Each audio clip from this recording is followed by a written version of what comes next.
Hello, this is Steve, Dichroic Glass Man. Got a lot of activity going on at the shop, people here visiting, kids, yada yada.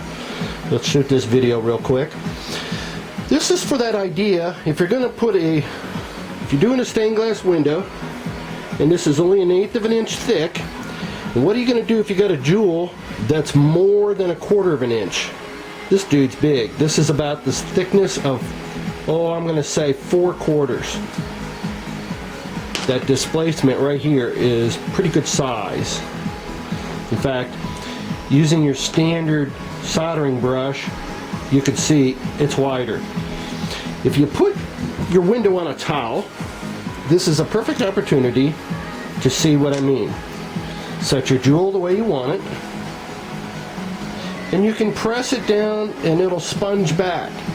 And you can push your window down, do whatever you want to do. So at this point, since I'm using a camera in one hand, I'm going to turn this dude. You can let as much of it rise above. See the thickness? You can let quite a bit rise above, and the same thing on the other side. So I'm going to try this with one hand. I'm going to, with my finger holding the camera, touch a little bit. This is cool. Boy, I'm awesome. I'm a bag of chips and all that. So, I'm going to tack it.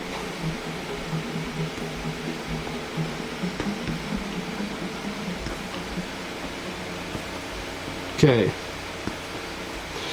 Now, what I've accomplished is after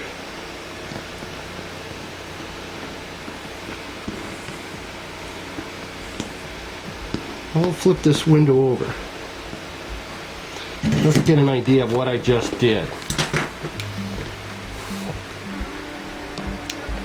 You can see how much of it is on the back side. It's poking through. Pretty good amount. It's even. And then the top side. That's how you dissipate, how you even and balance a thick jewel, a glob, or whatever when you're dealing with a window. Because you don't want to lay it flat on this window on a flat board and then see this glob or jewel rise hugely above your window.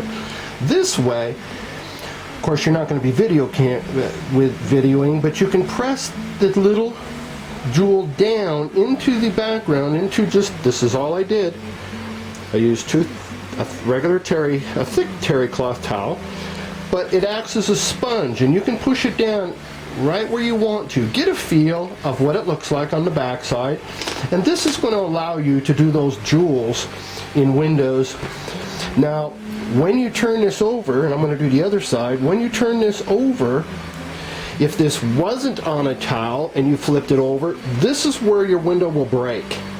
When high peak jewels and such stick highly above your flat panel, then when you flip it over, the glass is going to want to break, path of least resistance, just like water.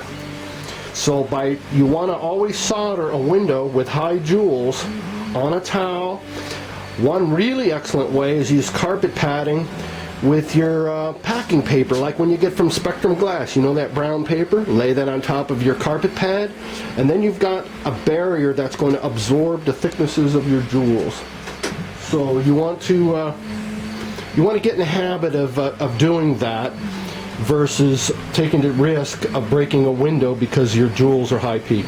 This is Steve, Dichroic Glass Man. I hope this might have helped some of y'all. Thanks for watching. Bye bye.